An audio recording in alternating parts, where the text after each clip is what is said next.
Hey guys, Loma02. Going to be doing a Canadian Highlander video. This is going to be a more casual deck. Well, I don't know how to describe this deck. This deck was... I kind of built this deck as a meme, not going to lie. And then it actually kind of grew on me, and I kind of started figuring out what I wanted to do with it, and it's won a lot of games Magic. I don't know, there's a lot of reasons why you can win games Magic. You just get lucky a bunch of times, maybe outplay people. Numerous reasons, right? Other than per se a deck being just good. I do think this is actually a pretty good build of what this is, though. And what this is zombie tribal. I'm normally not a huge fan of tribal-style decks. I think oftentimes they're kind of traps in a lot of ways, unless they're like really highly supported and have a wide range of utility and just like built-in value for kind of the inherent loss of independent card quality. The idea being, like, altogether they work better, right? So you're playing, like, a deck like, goblins, like, you have a ton of options to work with, to include, like, actual goblins that do removal, like Goblin Sharpshooter, you name it. So there's, like, a ton of really good goblins, right? It's probably the best tribal deck, or, like, elves. Elf Ball's fine. I think goblins as an independent tribe is probably a little stronger than Elf Ball, but they're both good. They have, like, your second and third tier, tribes that are out there. Zombies is probably among them. I do think this deck's pretty good, though. So, what you have in front of you is Zombie Tribal. If you're unfamiliar with Canadian Highlander, it's probably your first time to see my videos. So, it's a 100-card singleton, not commander format that has a vintage ban list legal, or has a vintage ban legality for it. Now, that said, the most powerful cards across the history of the game are pointed such that each deck has 10 points. This deck's pretty straightforward as far as how it uses its points. It has Mox Pearl, Mox Jet, and Mana Crypt. Mana Crypt being a 4-pointer and both the Moxen being 3-pointers. So that's my 10 total points in deck. So just fast mana. So what this deck's trying to do is inherently pretty fair. So one of the first things that, like, going into like a tribal style deck, I tried to do is just grab all the lords, just do a zombie search, and just find all of the things that basically play Pack Rat Magic, right? And when I say Pack Rat Magic, I mean, like, just dump a bunch of these sort of things down. Or Undead War Chief, just things that give all my stuff +1/+1, and just, make them big and make them kill people fast. Zombies really isn't about that. I mean, well, Zombies does have that going on, and, like, you have these standard tribal cards that, like, you'll see in a lot of tribal decks, like Metallic Mimic and Adaptive Automaton, which are just kind of, like, fairly universal in this format. Tribal cards, because they just, give you a wide range of bonuses for your random stuff that you have. So you have some of that, but, like, honestly, as you see, like, it's just 8 cards that I have that are kind of in that Pack Rat style Magic, and the rest of them are just, like, zombies. But one of the interesting things I found with zombies is that they're not quite as fast as goblins, which is probably to their detriment, because I would say this deck in general is going to be a turn 5 deck. And it does have a decent bit of disruption, but it's fairly focused disruption, like in what black can do, because this is a black-white deck, but it's really just a black deck that's splashing a couple white cards. You have, like, Defile, Fatal Push, which, just creature elimination, and then you have Hand Attack, is what you got. You could up this count a bit, and some of these are multimodal cards, like Murderous Rider, randomly a zombie, and also just a great card. You could up this count a bit and put, like, Sinkhole in here, which is in the sideboard, maybe board right now. I'm building board. Actually, it started off in the deck and so did him to Turek, because I didn't think the pool was going to be deep enough. But, like, one of the things you kind of find when you start building these tribal decks is after you kind of go over the initial stuff, like this crap right here, and, like, the good 1-drops and 2-drops that you need just to fill your deck out, is you get to kind of find these, like, interesting synergies, right? Like, these interesting cards that, like, don't see a ton of play elsewhere, but, like, randomly work out really well with your tribe or with the deck you're building. In this case, a tribal deck. And Zombies, does not have a high volume of, like, great lords. They have a decent few. But what Zombies does kind of have going for it is actually a lot of value. Like, Zombies, I think, really goes well into, like, an aristocrat-style build, like a miniature aristocrats-like style build that really benefits the deck in its capacity to grind, right? So just, like, fight against much more powerful decks to get a lot of incremental value out of its singularly worse creature cards, such that, like, oftentimes I don't feel like I'm playing a tribal deck. I feel like I'm just playing an aristocrats deck that randomly has a tribe inserted into it. Now, it's not as, like, focused as aristocrats is in that game plan. It does have kind of like the Pack Rat Magic plan as well, which I kind of like too, because, I mean, it's like, I can play Pack Rat Magic if I need to play Pack Rat Magic in the matchup I'm in. 1-drop, 2-drop, 3-drop Lord, win, Or, I can go, turn 1 play like Gravecrawler, turn 2 cast Collected Brutality, turn 3 cast out like an Aristocrat's card, start cycling my Gravecrawler through the bin by sacrificing it and generating a lot of value. And there's a lot of different lines you can take in it. Some of the cards that I found were kind of interesting. I mean, like Mausoleum Secrets is one of the interesting cards in the deck, and I kind of have it off in its own pile here. Because Zombies is a deck that has a lot of cards that interact with the graveyard, to include like Stitcher's Supplier, which, yes, I'm running this card here, and it's actually quite good in the deck. I think it's quite fine.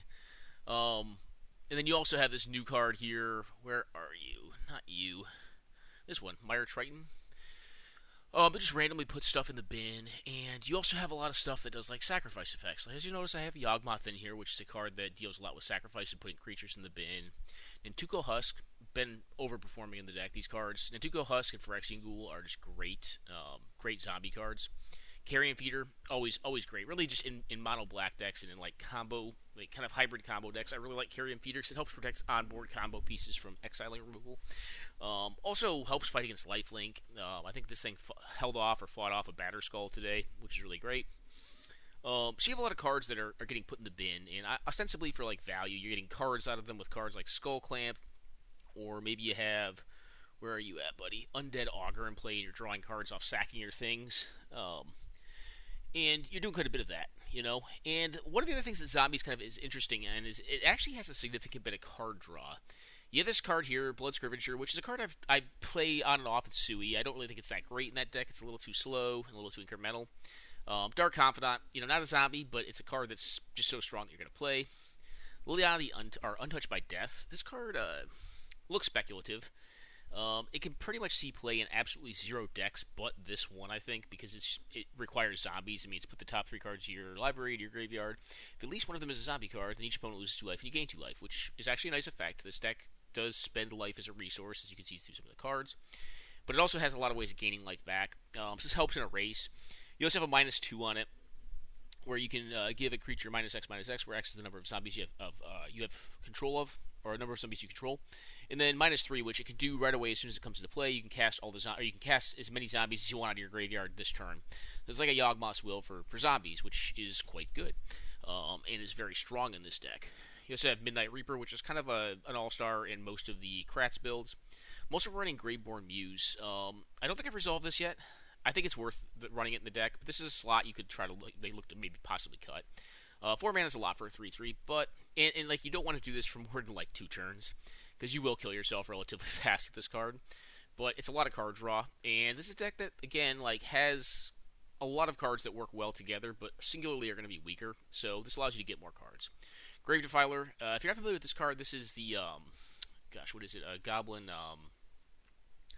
It's going to kill me now, I can't think of it. The 4-mana Goblin with haste that you peel the top 4 cards of your deck and you can put all goblins into your hand that you reveal. This card does the same thing, except it does not have haste. It has regeneration, which is infinitely worse than haste, but you're probably not regenerating this thing off. And actually, it's probably more valuable to you dead, because you can reanimate it or bring it back with your Unholy Grotto, whatever, and keep on ripping, probably 2 to 3 cards out of your top 4, which tends to be pretty good. Also puts them in your bin, I think. Rest in the bottom, not in the bin. And Liliana Last Hope is a good black card. This card buys back creatures. It's good at keeping the board clear in the mid to early game to allow you to keep on attacking. Just a good card. A decent bit of removal and hand attack. Basically the unholy trinity of hand attack plus collective brutality. And then you have stuff like Snuff Out, Murderous Rider, Dismember, Malicious Affliction, which I think is good enough in this deck, because this deck has a sacrifice kind of sub-theme, like an aristocrat sub-theme going on. So getting Morbid on this is very good. Go for the Throat, also quite good. Fatal Push and Defile. So a lot of different actual critter elimination. And you have all these kind of piles here, right? Like, I haven't gone over these piles yet. Let me kind of slow my roll a bit. Mana's over here. I'm not going to really talk the mana very heavily. I guess I should go over here. This is basically just the mana. You have all the fetch lands that are available in black and white. You have Scrubland, Godless Shrine, Concealed Courtyard, the check land, and all of the duels. So Scrubland and Godless Shrine. And there is one basic Plains in here because I wanted to run Prismatic Vista, just in case I needed it. Points, I said Pearl, Jet, Crypt. One of the cool things about running Pearl in this deck is it's not that much of a cost. We have a lot of colorless things in the deck, and actually a ton of zombies, ton of 3-mana zombies actually have Ancient Tomb mana in them. Like you have like Lord of the Accursed here, Diagraph Colossus. Like when I split the deck back out into converted mana cost, at the end of this, you kind of see like that a lot of them have colorless requirements in them.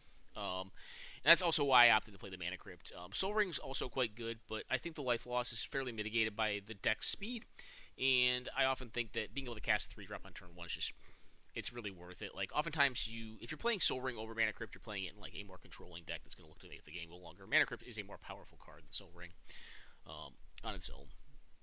So that's mana. This next pile here, you can have utility, and I put some of the lands in here. Silent Clearing, just because it's draw land. It's kind of doubles as both card draw in the long game and in the early game, just fixing. Wasteland, yep, played in almost every deck. Not every, but most. Castle Locthwain, this is just card draw. This deck is going to spend its cards pretty liberally.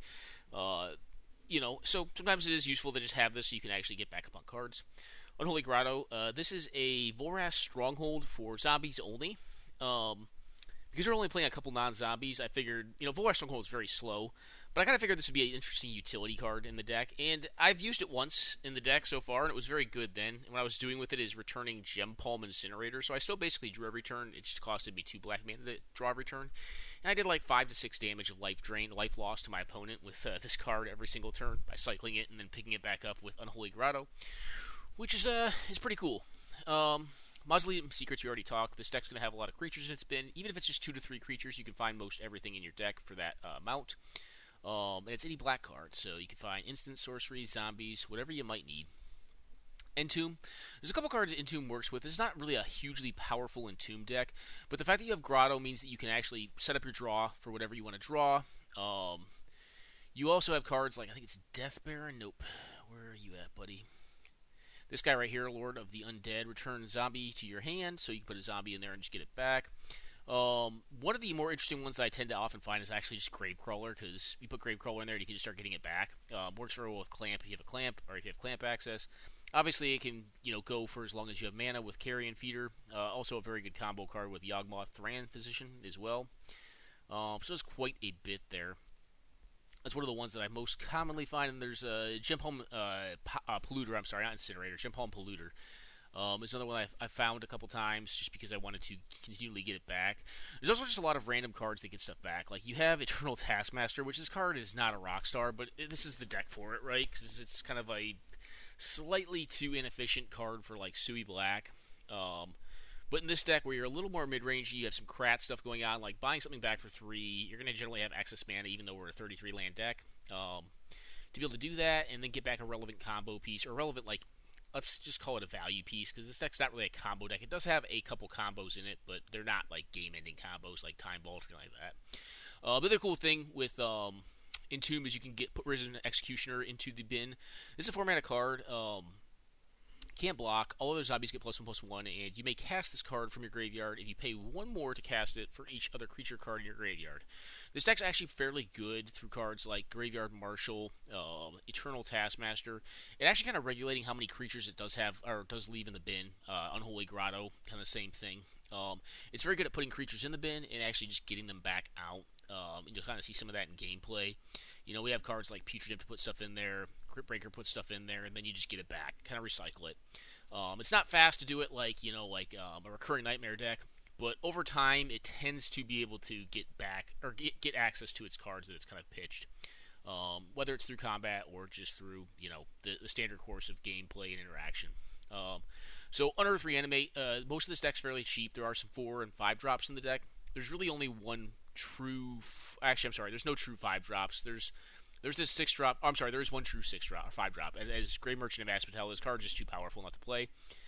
This card is very good. It's ended a few games for me. And then Gem Palm is really a 2 drop. You're never casting this thing because a 4/3 that doesn't do anything when it comes into play is pretty bad. But cycling it for 2 and doming your opponent for like 6 to 7 is very good. Unearth Reanimate, basically get back everything in the deck. I've also used Reanimate to reanimate my opponent's stuff. Like I can reanimate a Thragtusk with this card once, just to get something big back. And then Unearth, you can also just Entomb if you have one of these 2 cards and get back whatever you need. Maybe you want a Grey Merchant just to win the game, and that'll do that. This next pile is just kind of the beatdown pile. So you have just like really good beatdown zombies. Like Ambit Eternal is just a big zombie. It's a 5/5. Yes, it gets -1/-1 counters. until it hits them again, but it does have a flick 3, and it tends to accumulate a lot of damage. Rotting Regisaur, just huge. Discarding is not really a huge problem for this deck, because like we said, we have a lot of ways to get value out of the bin, whether it's turning the stuff that's in the bin, with cards like Cemetery Reaper and some of the other ones we've talked about, into 2/2s, or if it's just reanimating stuff. Pretty good. Giralf's Messenger, just a very powerful zombie card, very committing, obviously, to being in a very black deck. But this is actually a combo with Yawgmoth, Thran Physician. You can continually put -1 counters on this thing as long as there's creatures to target. With as long as you continue to have creatures to sacrifice, and you can just loop the Giralf's Messenger until your opponent is dead. Highborn Ghoul, just a beater. This card is one that you could replace. You could, if you wanted to cut this card altogether, you could put Sinkhole in. But one of the issues you run into with like non-goblins, non-elves, non-humans, kind of tribal decks is that you don't have as much of a depth of like good 1 and 2 drops. So you'll play quite a few, and this one's on the lower rung. So if you wanted to put like Hymn to Turek or Sinkhole in, I wouldn't blame you. But it just kind of ups the density and gives you like an evasive 2/1 that is a zombie. Mire Triton, I like this card quite a bit. Death Toucher, 2/1 for 2 mana. You get to mill 2, and then you gain 2 life, which is pretty good. Lazov Reaver, this is just 2 zombies for 1 body. It's a good Aristocrats card. It's not really a big body, it's just 2 1-power things. But if you get a Lord, any sort of Lord into play, it represents 4 power very easily, which is cool. Dreadhorde Invasion, this card, the verdict's still kind of out on. I've had it out a couple times. It's kind of like a weird Bitter Blossom. Oftentimes it doesn't get to the point where it's gaining life. Like if it becomes a 6/6 or greater, power 6 or greater, then it gains lifelink. I don't think I've ever had that come up, but the card's fine. I think it's just good enough to play, so it's okay. Discordant Piper, this card is just a Kratz card. It's also just a 2 mana, 2/1 that makes a random body when it dies. Butcher Ghoul, again, same thing. When it dies, it gets bigger. It has Undying. Also can kind of combo out with Yawgmoth, Thran Physician, but it doesn't do any damage. But you can keep on like going back and forth on it. Sister Supplier. This card's also, I think, quite good in this deck. It is a 1/1 for 1, but it does mill if it comes into play and then dies 6 cards, which this is a deck that likes to mill. Sarcomancy, also kind of on the lower end of power. One of the cards I was considering trying over this card is Dread Malkin right here. It's a cat zombie, 1/1 for 1 black. Menace, pay 3, black and 2. Sacrifice another creature or planeswalker and put 2 counters on it, make it a 3/3 menace, which is quite good at that point. But for 4 mana, I feel like you can generally do better. The power of this card is that like we are a deck that's going to have stuff targeted, and if it's not this card specifically that's targeted, you can just sacrifice something and then make this thing bigger, which is kind of nice utility. And then just having a mana sink late is kind of nice, but I was kind of worried about the lower end densities. That's why I put Sarcomancy, and I just felt like I needed this low end grunt just to continually apply pressure to my opponent, and then force them to deal with it. And then once they dealt with it, try to go into like more of a hybrid mid-rangey kind of value oriented game plan with my graveyard. Diregraph Ghoul, just a 2/2 for 1. Carnophage, 2/2 for 1, does damage to you, but who cares? Mutavault, 2/2 for, I guess 2, because you're attacking with this thing and tapping a mana to do it. But the card is quite good. Also a zombie, so that's why it's in here. Your Lords, so you have Undead Warchief. This is a 1/1, which turns itself into a 3/2. All your zombies cost 1 less to play or to cast, and gives all your zombies +2/+1, so Unholy Strength. Very good. A little expensive, but very, very good. Old card. Lord of the Undead. This allows you to return zombies from your graveyard to your hand. It's also a 2/2 that gives other zombie creatures +1/+1. So the Lord of the Accursed, newer one here. Amonkhet card, +1/+1 to all zombies. You can tap 1 black, tap it. All zombies gain menace until end of turn, which is a very powerful effect. Also a 2/3, which is kind of nice. Death Baron. This is skeletons and zombies you control get +1/+1 and have Death Touch. Another Lord. Cemetery Reaper, another Lord as well. 2 and a black, tap it, exile target creature from a graveyard, create a 2/2. I believe it's tapped. No, it's untapped. Diregraph Colossus. This card is actually really good. It's kind of grown on me a lot. Whenever it enters the battlefield, put a +1/+1 counter for each zombie card in your graveyard, and then whenever you cast a zombie card, or zombie spell, so it could be like, inversion? Nameless inversion. You can cast tribal spells, tribal shapeshifter spells, or whatever, or even, changeling spells. Create a 2/2 black zombie creature token with this card. Pretty good. I already talked these 2 cards. They're just additional Lords in the deck. Metallic Mimic obviously doesn't catch up from behind. You have to play this one out early, which does make it, in my opinion, slightly worse. Dread Wanderer. This right here is also a non-bow with with where you had Giralf's Messenger and then Butcher Ghoul. It's kind of a nombo with that, but I think it's fine. It's two cards that don't quite work the way you want them to. Archetype Risen Executioner is just a graveyard card. It comes back from the graveyard. It's big. It's a lord. It could actually go over here, but right now it's in the bin department. This is all the bin cards. So, like, Gravecrawler comes back from the bin when you have a zombie in play, which this deck plays a lot of them.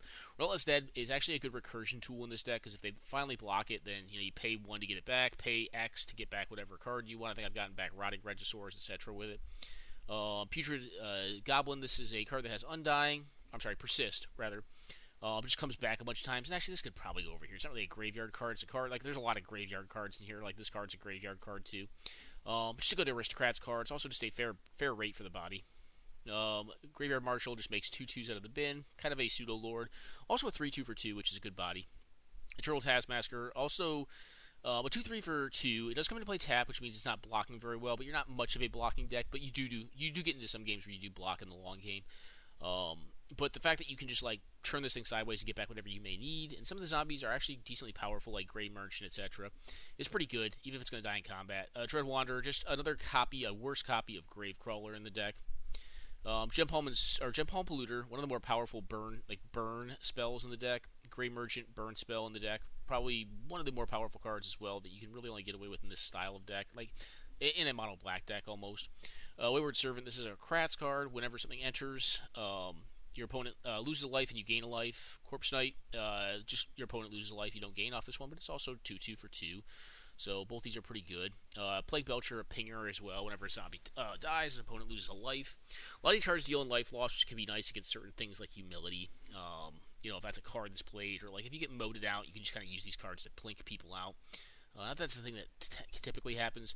Another thing I find is, like, if you do enough damage, this deck's a little slower, but if you get them down to like 5 or 6, and like you have one of these style effects in play, they can't wrath your board. It's hard for them to deal with the whole board at once because those get plinked to death by cards like it. Removal and interaction, I kind of already talked most of these.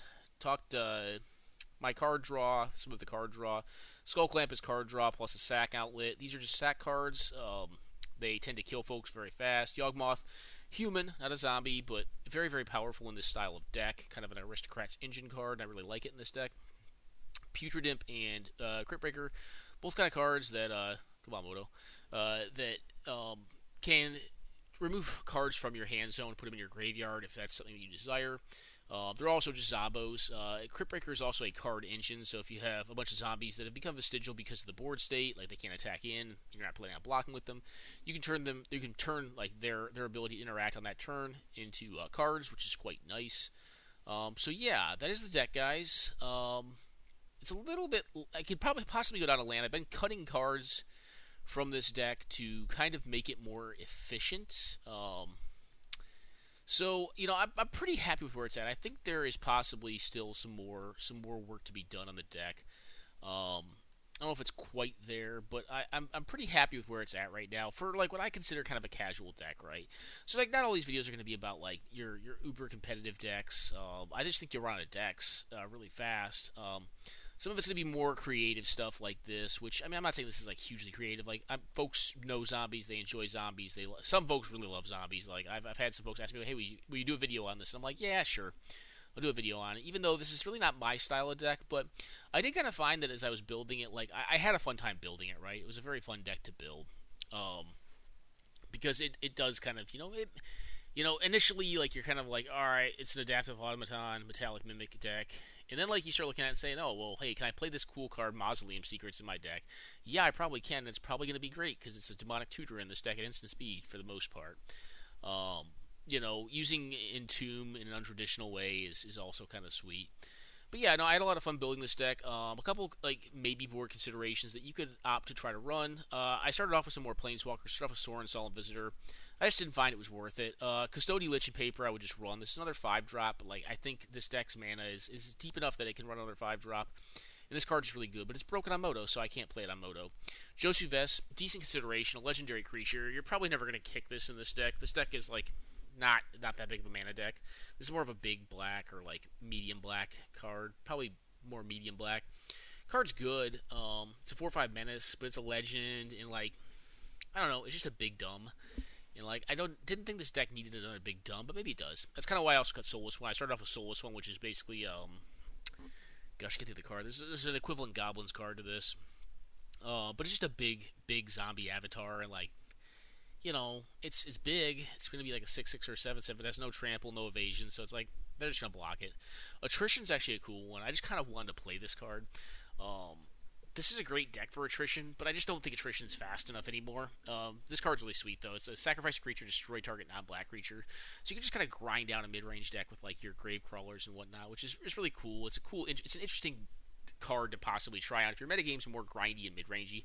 I think on Moto, honestly, it'd be fine because like a lot of people play creatures, but you're gonna have matchups where it's just utter bullshit. You know, it's not gonna do anything. Sinkhole, yeah, just good. Him, just good. You could play these if you really wanted to. Dread Melkin, I already kind of talked that card. It's a card that I think, honestly, I'll probably eventually find room for in the deck. And then Tide Hollow Scullers, just a very good card. The one thing that I didn't really like about it's another black-white card, which I didn't want to have a huge reliance on these. The other downside to Tide Hollow Scullers that, like, this is more of a Kratzy style deck. So, I mean, I guess, like, you could just play it in a second instantly and then just exile a card and turn it into Castigate. Which, I mean, at that point I could just play Castigate if that's the effect I wanted. Sometimes you just do want that effect. But once it has a card underneath it, like, you generally don't want it to die, and it just sits back, and it's like, you know, I wasn't too high on it. So anyways, guys, that is my build of Zombie Midrange or Zombie Kratz Tribal. I'm going to go into some gameplay now.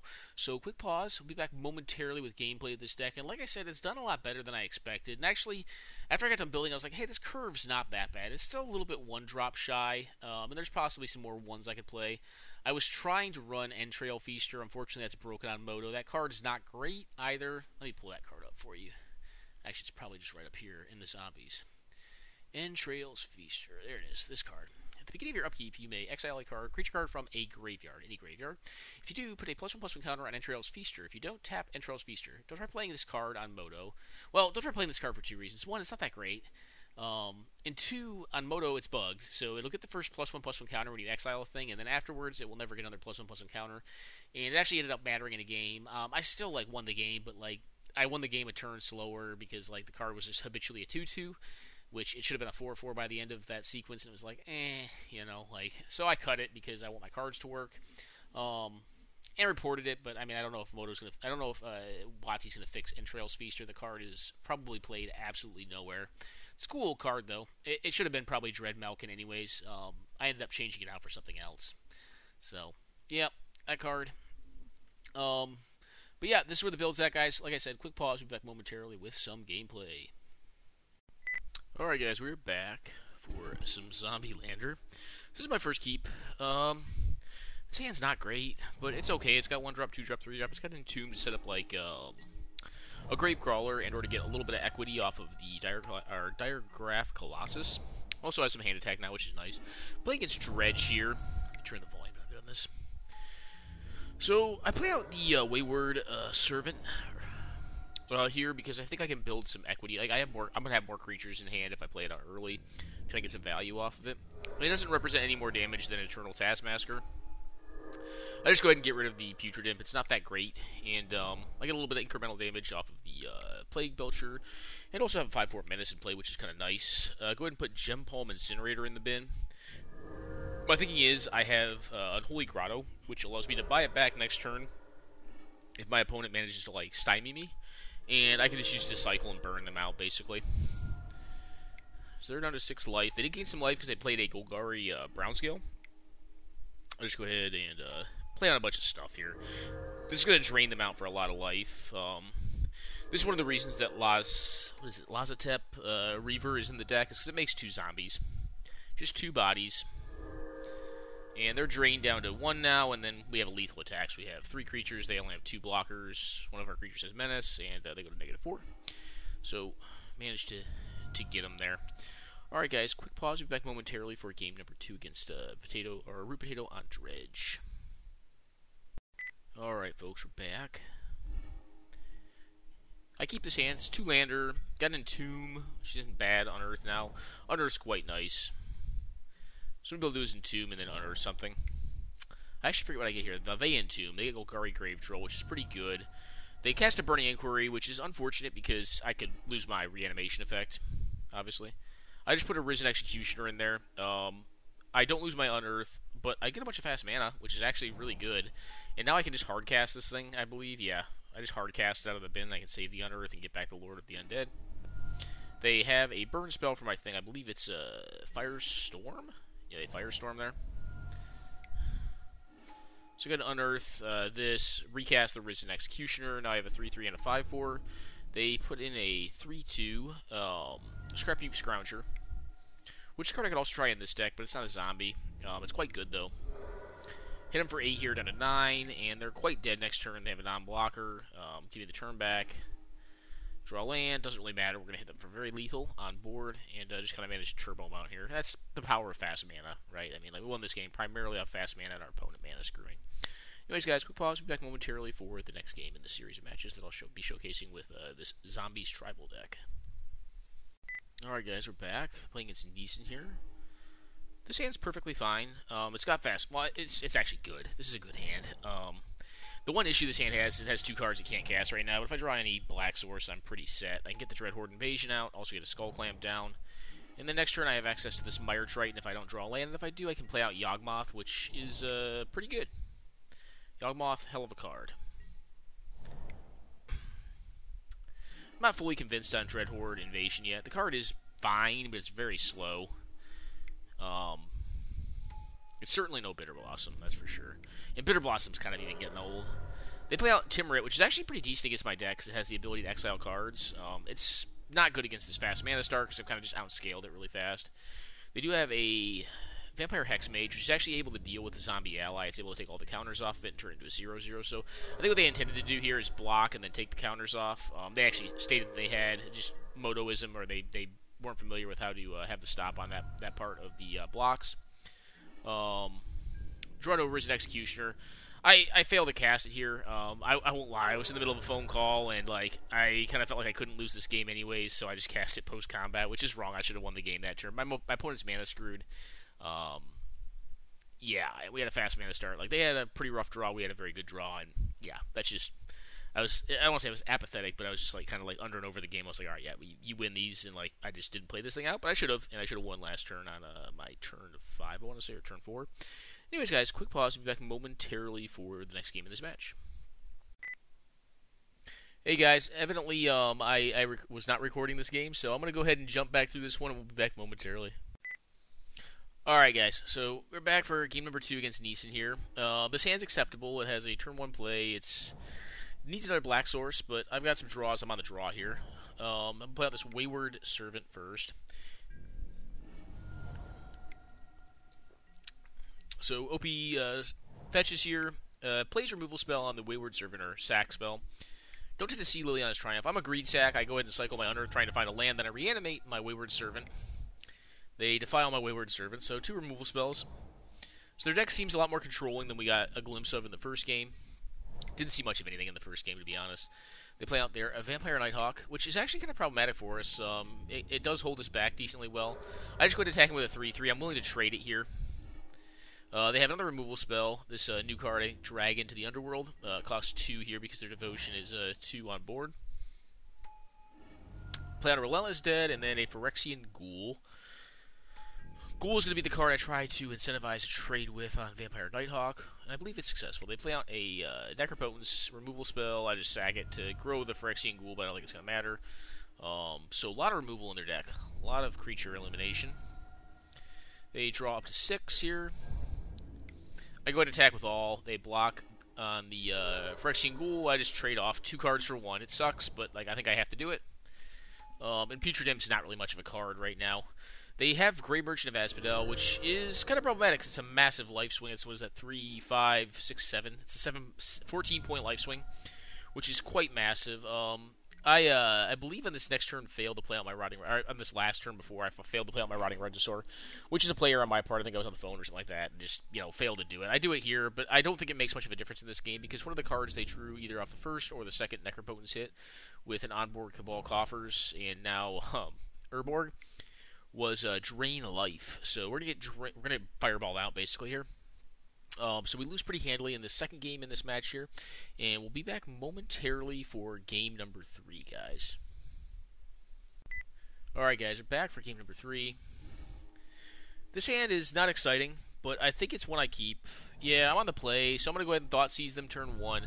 I actually take away their mana here. I take away their Mox Jet. So their hand doesn't look great for... I mean, if their hand misses on mana, we'll be fine. But they have a Phyrexian Rager, which is not a card I generally want to see because it's going to trade with a lot of my stuff, and it just buys them a card. Go for the Throat, which can kill most everything in my deck. I have a couple robots. And then Giraffe Messenger, which they're a land away from now. I end up taking away their Mox Jet because I don't really want them to kind of basically just reacquire the play while they're on the draw. And I figure the best way to win against their decks, I saw a ton of removal, and they probably have Damnations and like Toxic Deluges and like Dead of Winters based on the snow swamps, is just to try to tie up their mana. They go for the Throat this thing. I don't know why they waited until mid-combat to do it. I think if you're going to wait, if you're not going to do it on your turn, you do it on that card specifically, probably like during upkeep or draw, so I don't just play a creature. But I guess maybe they wanted to see if I was going to play a creature main one. But I could have gotten a free ping off of it, but I think in general the Eternal Taskmaster is actually better against their deck because I actually have the time to like sit here and do this kind of stuff where I just buy back the Wayward Servant. I do play out the Imp here. They found a Lake of the Dead. They sack their land, play out the Rager. I just go ahead and get this thing on board, and I attack for 2. I have this Defile, but I don't really want to Defile a Phyrexian or Rager. They make a Zombo, and then here on end step, I am going to go ahead and just kill that thing. Make a slight play here. I should just ditch that Snuff out to the Putrid Imp before I drew with the Castle Locthwain. I don't think it'll make a huge difference in this game. I'm trying to pressure the Liliana. I managed to do so. They end up sacking it here to get back Gary, Grey Merchant of Asphodel, and put me down to 8. So, again, a pretty big life swing. That's, again, 6-point life swing. I'm sorry, 12. They attack with all here. I'm kind of down on cards here, and looking like I'm probably going to lose this one, despite them kind of going all in on this Lake of the Dead. They've hit another land, but that means at this point they probably are short on lands. I hit my own Gary at this point, drain them for or do a life swing or a 6-point life swing. Attack for 2. I have this Fatal Push. What I have to do is actually hold on to it because I don't know what else they might have, and if they have like a life-linking threat that's like 3 to 4 drop, I may want to save it. They don't do anything else, so I take the hit off the Kitesail Freebooter and then just kill it end step. I do go ahead and buy back the Servant again. So this card's actually doing a lot of work. It's actually bought back, I believe, 3 cards at this point. The Eternal Taskmaster. I finally just let it trade off with 1/2 of the Giraffe's Messenger. I kind of think that at this point, the Wayward Servant's going to be more relevant because I've gotten their life total a bit down, and I kind of want to buffer my own life total. I double block here. I'm going to lose both my things, but I think at this point, they're obviously on Bupkiss, and I just want to force them to have it. There are 2 cards here. I believe for this turn they draw a Damnation. They do sack a land, so they can cast Ransack the Lab, and they find a Deathrite Shaman.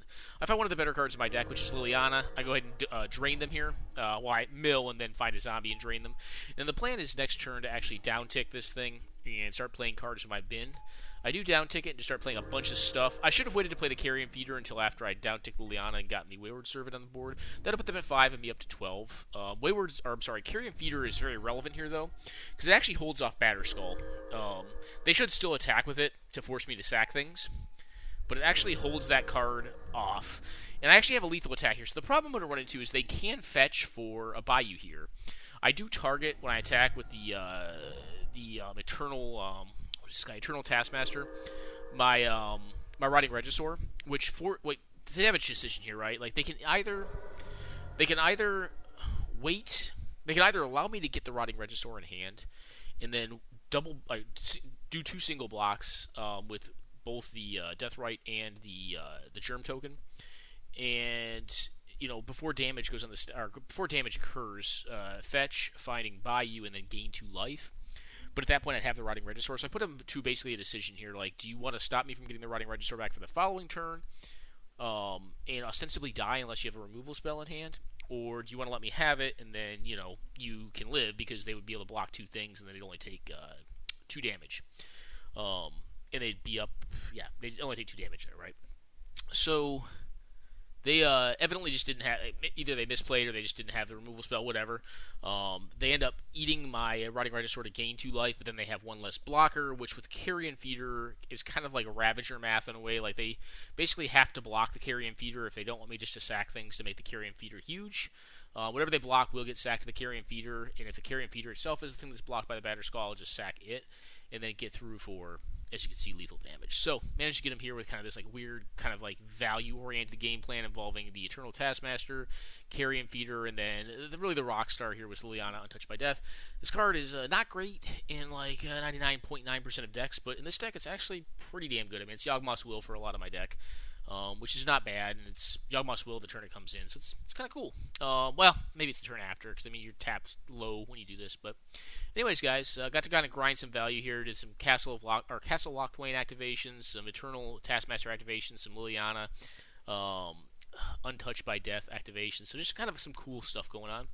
You kind of see the more grindy, taxi side of it. And we really got to see more of our opponent's deck. Our opponent's deck is far more controlling than we kind of first got a glimpse of, and it's a deck that I think habitually, like, aggressive decks will struggle with because of the large amount of life gain and point removal and mass removal. But this deck does have kind of the tools to abate that by using the graveyard as a resource, and you kind of get to see some of that here. Quick pause, guys. We'll be back momentarily for the next game in this series of matches. Alright, guys, we're back again. We're playing against Neeson again here. This is a mulligan. I guess not. I guess I keep this. Guess I was feeling brave. This may have been earlier testing. And, of course, I draw Mox because I'm a luck sack. I go ahead and mill myself, hit a bunch of swamps. Hit a bunch of lands, rather. Play out Carnophage plus the Stitcher's Apprentice. The thinking had been I have this Graveyard Marshal and I have this Entrails Feaster in hand, and it would have been nice to hit a lot of creatures, but unfortunately I just give them a bunch of mana for their Deathrite Shaman. And I feel like I'm probably losing this game. The Feaster goes ahead and eats the Imp, as it's now dead. I just leave the Carnophage tapped, so I'm not attacking this turn. Play out the Relentless Dead, which can get through. I attack with this. It's kind of a bluff attack, but kind of not. I actually don't mind if this card dies, because then I can actually feed my Entrails Feaster and make it 3-3. They go ahead and kill my Entrails Feaster. And attack me. I do take the damage here, so I'm going to try to get some damage on them. I play out this card. I think like the obviously right play is to play out the Rotting Regisaur. But what I kind of want to do is see if I can get them to trade their Vampire for my Graveyard Marshal. They have a Gary, so they just don't trade. I have my own Gary, which I have been sacking in hand. I'm able to gain a whole boatload of life, but I still have to deal with this life-leaking threat that's in the air.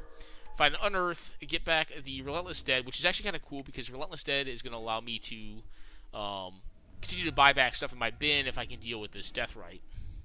So now they're kind of held back. I draw this card, which is kind of cool, because I'm going to send in this Rotting Reggie and draw a card off of it. Trade cards, but I draw a card. Find a sack outlet. I don't play it because I want to leave up mana in case they try to gain life off my Rotting Regisaur to turn into a 2-2. The thing is, if they don't use their Deathrite Shaman, then I can't really use my Graveyard Marshal, so it's kind of like I'm up on mana right now, and I kind of want to like force them to do it first, or to act first. I do play it out this turn, though. I just want to leave up 1 activation of the Graveyard Marshal. If I can ever get to 2 activations of it, they're not going to be able to keep up with it on Deathrite, because the activated ability on Graveyard Marshal is not a tap ability. They play on another life-linking Death Toucher. Dome me for 2 off their sorceries. I am going to probably go ahead... No, I sack. So I sack a card this turn to generate more options. Then I sack my own Relentless Dead to bring it back with its own ability, and then also bring back, I believe, the Rotting Regisaur to play, which is just a big boy. Now I also found a way to deal with the Deathrite Shaman. But I drew into Yawgmoth, which is actually very powerful. So I sack this card, try to look for a land drop, I think. Go ahead and just kill off the Deathrite Shaman, play out Yawgmoth after having found the land drop, and now I'm able to really just kind of nullify their entire board with this Yawgmoth. It's going to cost me a lot of resources, but it's pretty good. I do go ahead and sack here because I want to put more cards in my hand, because I actually don't want to discard the Relentless Dead. But I find I have better options. I'm just going to play out this massive Undead War Chief and just slam with everything, or slam with this big thing.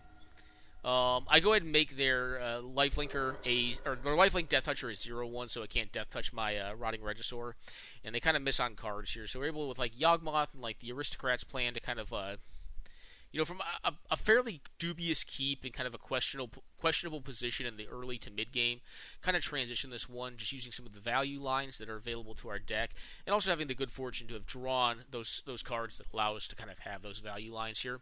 So that's kind of like some of the gameplay you can see from the deck. Like, the deck does grind pretty well through a ton of removal and through like mass removal. So quick pause, guys. We'll be back momentarily for the next game. Alrighty, guys, we're back. This hand is, I think, more acceptable. It is lacking a 2-drop creature, but it has this Thoughtseize. They take away my Thoughtseize. Of course, I'm a sack. I draw a 1-drop. This is a pretty good 1-drop to have, too. It doesn't really aggress very well in the early game, but it's still a fine card. They cast Agonizing Remorse and exile one of my 2 zombie lords. Oh, I'm sorry. They exile the... what do they get here? Lord of the Undead. Which is reasonable. I go ahead and Tomb here. It's just for the Gravecrawler, which is kind of nice because it's actually a combo with Carrion Feeder, but this Timuret actually does stop it if they have enough mana up. They have to leave 2 mana up. So now I can attack with both these cards if I'd like. What I end up doing is just playing out the Cemetery Reaper and just attacking with both for 6. Put them down to 6. This is turn 4, which is reasonable. Most good aggro decks are going to kill by turn 4 if they're fishing. We're probably a turn slower than that. Probably a turn 5 deck. We have more value lines. Draw to Yawgmoth because, again, I'm a sack. But I basically have lethal in hand because I can play out this Grey Merchant of Asphodel, which they actually know about through their Thoughtseize early on. I just go ahead and drain them down to -1 and take the game here with Gary. So, a couple quick wins for Zombos here. Quick pause, guys. Back momentarily for some more gameplay. Alright, guys. We are back. Playing against Brahms now. First hand, land 1 land. This hand has some liabilities, mainly in the fact that it does not have a secondary black source, which 2 of its cards require double black. So I'm kind of hoping to hit that. I hit Unholy Grotto, which is kind of punishing here, but I am able to play out my 2-drop and at least get some board presence here. It's not very great board presence without further support, but it's okay. Go for the Throat. Can be of dubious quality depending on the matchup, and this is looking like a matchup where it may be of dubious quality when I see Sensei's Dividing Top and Rampant Growth. I think like Scape Shift or those kind of decks. Find a Skull Clamp, which is, it's okay. I'm going to equip it here and opt not to leave up Go for the Throat. Like I said, I didn't feel like this is probably a great Go for the Throat matchup. Cast Shimmer, find a land. This feels like a turns deck or something along those lines. What it feels like. Find a land, so now I can cast my cards. I believe I just opt to go for mana efficiency here and just cast out the Cemetery Reaper. The lords are kind of weird. Like, sometimes you want to save them until you like have numerous threats out, but I think in this case I'm kind of far enough off curve that like I just want to get pressure on them, and putting 6 power down is it's gonna be better than I think playing out the Relentless Dead. So they Giga Drowse me on my upkeep, so both my threats are tapped. So now I'm thinking like there's some sort of like storm deck, probably like a Heartbeat of Spring style storm deck. I play out my next threat, say hey, do it again. They take a look with Sylvan Library. They do take damage here, which means to me that they probably have really bad cards, not great cards on top, because they're not doing a ton. I believe they upkeep, Turnabout me here, and tap my team. So any doubts we had about them being Storm is now gone. They're definitely Storm. But there are 3 cards, and they haven't been doing all that much, and they're using a lot of cards that, in general, tend to... Like, Giga Drowse, I guess, is really just a reactive card. It's to support their game plan. But Turnabout is definitely, like, a card you can use to promote your game plan of, like, making a boatload of mana off of Heartbeat.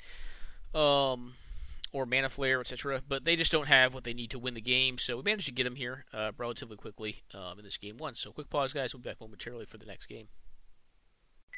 Alrighty, guys. We are back. This hand is it's acceptable. It's 2-drop, 3-drop. And, of course, we're misers, and we find one of our Moxen and just play out this doofus on turn 1. So they've ramped really hard here. They have a lot of mana. Find a Gem Palm Incinerator, which is going to be fine a little bit later on. Just play out the Adaptive Automaton because it's the only card I can play this turn. I guess I get Cycle and try to hit a 2-drop. Dome them for 3 here. They go ahead and Manamorphose, making 2 blue. They Time Walk. Believe cast out an Eternal Witness, getting back Time Walk to take their next turn. Cast Time Walk, attack, take their next turn. Cast Into the North, finding Island, and stay back. Draw Lord of the Undead, which is not a bad one. It's going to put both of my threats out of range from their threat. So they'll probably just block the 4/4. Makes sense. Get them out of 12, and they don't know it yet, but they're very dead next turn. They cast a Mission Briefing, take another turn off Time Walk, but exile it off of Mission Briefing. They play on a Grim Monolith on their follow-on turn, which is what they likely drew. I draw into a Risen Executioner, and then I have lethal off of the cycling of Gem Palm Polluter. What I opt to do is just wait for their upkeep, just in case they have a Nibble Obstructionist, or a Stifle, or a Disallow. The chances they have that is very low, but I think it's technically correct just to wait until their upkeep to do it, because if they do have one of those spells, it forces them to use mana on their turn, despite the fact that their mana situation looks very well established right now, and probably not going to be how we beat them. But I think, if they can beat it, that's going to kind of stink. So we want to put it in the most inopportune time for them to have to use their mana to beat it. So we just cycle this thing and put them to -1, and that is the game. So quick pause, guys. Be back momentarily for the next game we'll be showcasing. All right, guys, we're back. Hand is fine. Has one drop interaction, or 1 mana interaction, and then 2 drops and a good 3 drop. So let's take a look at their hand real fast. I Inquisition them, and I see that they kept a relatively greedy one, but they are on a 5-card hand, 6-card hand. They're on a 6-card hand. Kept a 1-lander and a mana vault, and this hand has a shit ton of removal. So it has Sudden Demise, which, if you're not familiar with Sudden Demise, it does X damage to creatures of the color of your choice. Sweltering Suns does 3 damage to all creatures, has cycling 3, and then Fiery Confluence can do up to 1 damage, or can do up to 1 damage 3 times, or 3 damage to all creatures. You can also do 6 damage to face, or can blow up 3 artifacts, and can do any combination of the above 3 times. So, yeah, their hand is very removal heavy. If they hit lands, I want to be in a little more trouble. I play out the Wayward Servant, and I kind of laugh. I joke with them. I'm like, oof. This is gonna be a rough one, but I draw into Clamp because I'm a luck sack again, and Clamp is pretty good here. They're a little mana shy right now, and if I can lock this Clamp onto one of these things, probably the Servant, then in general I can keep them from using their mass removal to kind of build some equity. I get the Liliana on board. I decide to leave the Highborn Ghoul in hand. I just tick the Liliana up because I figure at some point they're gonna hit their next land drop and blow up my board, which they do here. But I get to draw 2 cards off of it, and I really only lose like a card and a half off of it, so I'm up a half card, I think. Play out the Adaptive Automaton and equip it up with the Skull Clamp. They cast Sweltering Suns. Again, I draw 2 cards. My hand size just keeps on going up, and I have this Corpse Knight now. I'm just playing out stuff like Stitcher's Apprentice to build some equity in my Liliana. They play out an Eternal Witness. I just remove it with Liliana, and I'm kind of just hammering into them, trying to kill them. Go ahead and sack this thing to put more cards in my bin for Liliana. Dome them for 1. Just cast a Foulmire Knight out to dome them for 1 off Corpse Knight, and they're at 1 life and have evidently not drawn what they need to kind of get there. So quick pause, guys. We'll be back momentarily for game number 2. All right, guys, we're back. This hand's no bueno. I mull it. I mull that. I go to 5 here. 5's not great. So this hand can win. I have Stitcher Supplier, which is not a great 1-drop, but it is a 1-drop, and I have this Graveborn Muse and this Plague Belcher. Plague Belcher works fine with the Stitcher's Apprentice. They unfortunately have a Blood Moon, so I'm like, oh no, I'm probably going to not do well here because I do not have basics in my hand. I go ahead and just kill their 1 green source, and I'm hoping that their Blood Moon kind of locks them out of the game too. And for this turn, it looks like it may have. I hit my Swamp, and I'm like, alright, I just need to hit 1 more Swamp. So go ahead and hit them for 1. Then after hitting them, I sack this thing to the Plague Belcher, doming them for 1 and putting 3 more cards in my bin. Last one's a Swamp, so I'm hoping to hit a Swamp really bad here. If I hit a Swamp, I feel like Graveborn Muse can possibly take over, but they hit a Forest, a Basic Forest, find an additional Basic Forest. Now they have 2 Basic Forests plus a Rampant Growth, finding their 3rd Basic Forest. So now I'm kind of in some trouble. I think their Moon sequence was it was done early, and it may have been a little abrupt, but they hit what they needed to hit. They have a Glorybringer here, which is going to kill my Plague Belcher, which kind of stinks. I just go ahead and Entomb. I think I put Gravecrawler in there just so I don't have to draw it. Draw Dread Horde Invasion. I'm pretty dead here. I'm kind of just locked out of this game by just not having the mana I need to cast spells. I cast a Primal Command. I think shuffle my graveyard up. I cycle the... Well, I guess I cast the... The Profane Insight off of this, trying to look for a Swamp. But at this point, this thing's going to untap next turn. I'm taking 5. Like, I'm pretty dead. I go ahead and pack it in. We'll go to game number 3. Quick pause, guys. We'll be back momentarily. Alright, guys. We're back. This hand is a mana crypt hand, and I'm going to slam it. I think I'm just going to put down the Diregraph Colossus early to kind of build some advantage in that thing over time. When you're basically on turn 4 or on turn 2, that's pretty good. Can put essentially 8 power on the board this turn. Make 1 Zombo by casting the Phyrexian Ghoul. Then make another Zombo by casting my 1-drop Carnophage. So now we have 10 power on board on turn 2. Pretty good. OP has Black Lotus, though, so their draw is obviously no slouch either. They play on a Thragtusk here, which is probably going to just try to eat my Phyrexian Ghoul, which is fine. I'm going to try to get as much equity as I can out of the Diregraph Colossus before blocks. I could have given all my stuff Death Touch, and like looking at it again, like maybe I should have here. I don't know if that was the draw for the turn either. It probably was. I just go ahead and reanimate the Thragtusk here, so I can gain some life back and also have a big, massive 5-power attacker on the board. They play out a Garruk here. I think this game's bugged, because I'm almost like 99% positive I didn't draw Death Baron there. If I had drawn Death Baron, I would have played it over playing the Blood Scrivener out. What ends up happening here is they play Garruk Relentless out, and use it to remove my Diregraph Colossus. On the following turn, I play a follow-on threat. I draw into Mausoleum. The Death Baron was actually Mausoleum Secrets. That's why it's not working as a tutor. I drew Mausoleum Secrets. On the next turn, I end up using Mausoleum Secrets after they kill off my Diregraph Colossus to remove their Beast token, killing their Garruk, and then hitting them down to like 5. And then they go ahead and concede the game at that point. So yeah, this Death Baron was Mausoleum Secrets in game, and what they tapped their 4 mana for there, or their 5 mana for, it was only 4, was a Garruk. So, anyways, guys, that was this game, this match. I'm gonna just take it down versus Brahms. We'll be back momentarily with one more game, and then I'm probably gonna call it there. All right, guys, we're back playing against Brahms again here. That hand's unacceptable and 1 land. This hand's perfectly acceptable. It's got a 1-drop. It's got a Dark Confidant to kind of build some card advantage. It's got interim 3-drop, and then it's got this rando 5-drop that could hopefully just win me the game. I just go ahead and put the Dark Confidant down. They shock and play out their Sacred Foundry. Play a Wall of Roots.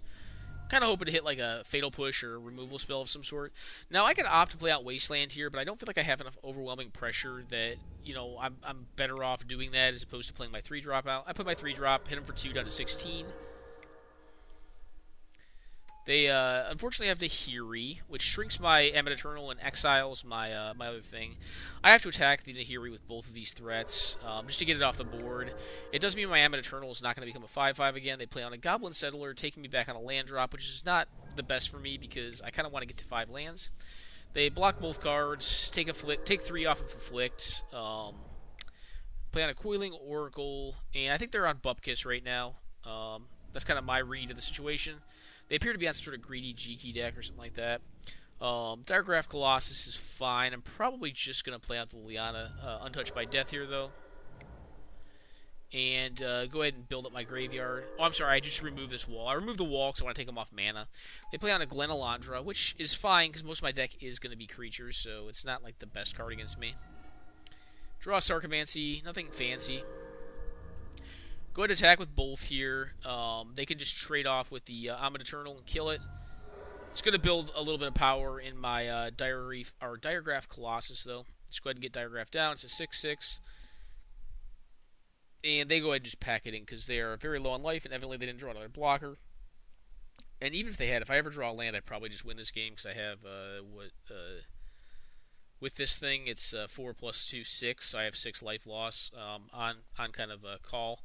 So we managed to get him in the first game here on what appears to be Greedy Cheeky versus this is Zombo's tribal deck. Alright, guys, we're back. That hand was too greedy. This hand's fine. It's not the best, but it's fine. What really brings it together is a Skull Clamp if the game goes long enough. Go ahead and play out the Windswept Heath, and plan is to fetch EOT for Scrubland, then Entomb.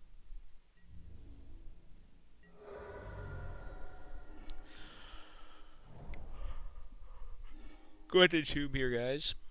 And we just find a Gravecrawler. Just simple. The reason I want Gravecrawler is because I have Skull Clamp and Gravecrawler go pretty well together, especially with a bunch of zombies. So I just keep on sacking it to draw cards. I'm not going to really do that early, though. I'm going to wait until I've exhausted my other resources. They have Flame Tongue Kavu, which kills my Zombo token. Not really a big deal because I am more than capable of playing out more zombies. I attack here because my Gravecrawler can't block. I never in a million years thought they would block there, but they do block and allow me to draw a card and lose their 4-2. Play out the Mire Triton, gain some life back. Play out the Zombo. Play out the Skull Clamp, but don't attach this turn. Get in for an attack for 3.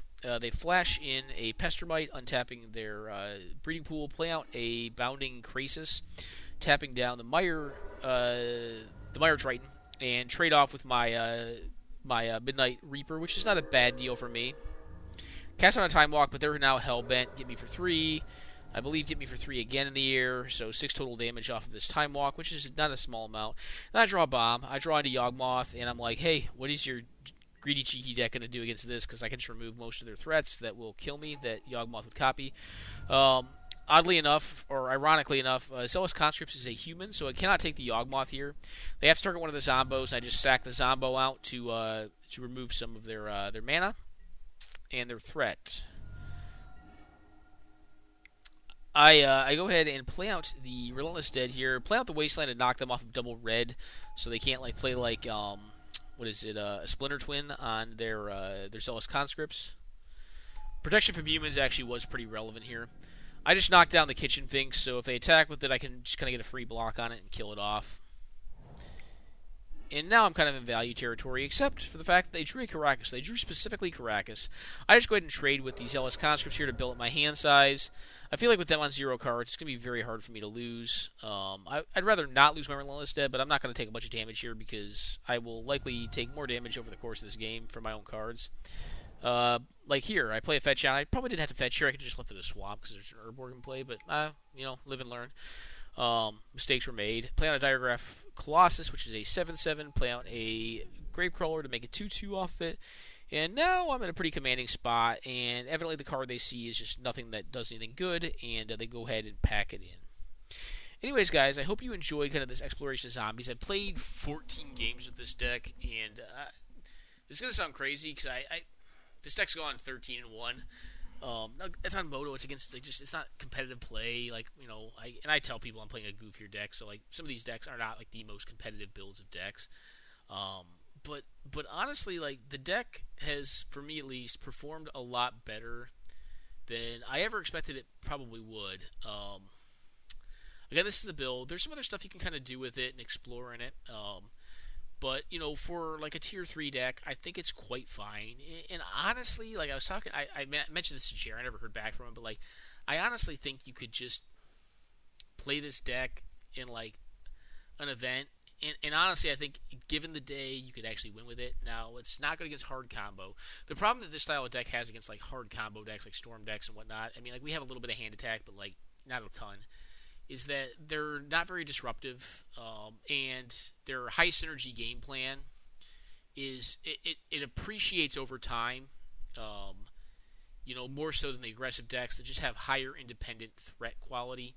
So you'll often find your Goblin Guide style decks, and your Jackal-Pup decks are just going to kill people a turn faster than this deck will, which is really big. If you're going to be uninteractive, you want to be fast, and if you're going to be interactive, you can have turn 5 and turn 6 mid-range decks, but they tend to be a little more well versed in navigating the variety of matchups that one can run across in the format. Whereas I think Zombies kind of lacks some of that. The deck has a lot of grind to it, but it's not really the best at beating some of the real top tier decks. Time Vault is just going to run you over. Against your Academy decks, you don't have a solid answer for that. I would still say Academy's probably tier 2, but Time Vault's can be problematic if they have the right draws. And then against your Storm decks and your hard combo decks, pretty tough matchup as well. But I honestly think this deck's fine against most mid-range decks and a fair metagame. Against aggressive decks and mid-range decks, I think this deck's actually quite good. I don't think it's bad against Death and Taxes. I don't think it's bad versus Jeskai. I think it's actually decent there. It doesn't look like it would be, but I think it is pretty good because it has that that recursive kind of Kratz style win condition built into it. You can even put a Blood Artist in this, but I'm not running one right now. Mostly for thematic purposes, but that's a card you could run in this deck and it'd probably be fine, especially if you embrace more of the Blood Artist type, or more of the Kratz style win conditions. But yeah, all in all, I think the deck is significantly better than I ever expected. Is it a complete build? No, I think there's probably some room for growth in the deck. But I also think it's a very reasonable deck, despite kind of what my going in position was on it. So much so that I opted to do a video on it, so I can kind of showcase this kind of more like fun, kind of cool, kind of more thematic deck. But again, just because something historically hasn't worked, and realistically, like the biggest thing that sold me on like trying to do this deck is, believe it or not, where are you at? This card right here, Buyer Triton, which was just printed, and there was another Zombo just printed, Discordant Piper. These cards are nothing that brings this deck, like, how do I put it? Like, these cards are not the sort of cards that, like, are operative to this, well, they kind of are operative, right? You kind of need these, like, 1 and 2 drops that are, like, good enough quality that have an effect you want, and can also attack and, like, aren't bad, to make these style of decks work, because you have a lot of, like, these style of cards. Just dumbass 3-drops. And, like, 3-drops are fine. They're made a lot better when you have fast mana as your points, but you really need to have, like, some stuff that just holds the ground down early to build equity in these lords, right? If you're playing a lord, honestly, like, the best way to do it is just play it as an anthem, play it as the last spell you cast, they die. But you need to have the density of 1-drops and 2-drops to really kind of help that game plan in the median draws. And because we're still a little bit low on some of the 1-drops, and we still have some lower quality 2-drops, the Aristocrats plan, I think, really strongly supports this game plan, because you're not going to always have the fastest starts or like the best kind of like goblin style aggressive tribal deck. So you kind of augment that with like your Yawgmoths, with that style of effect, and with like some of these corpse knights and whatnot like that. So yeah, guys, that's my build of zombie tribal. I'd say it's a more mid-rangey deck despite having lower curve. And frankly, the deck performed a ton better than I ever expected of it. And it's a real fun deck to play too. I think it has some good play to it. And hopefully I did enough justice during the gameplay that I had during my testing. That's a value to you as well if this is a deck archetype or style of play that interests you. Anyways, guys, enjoy and take care now.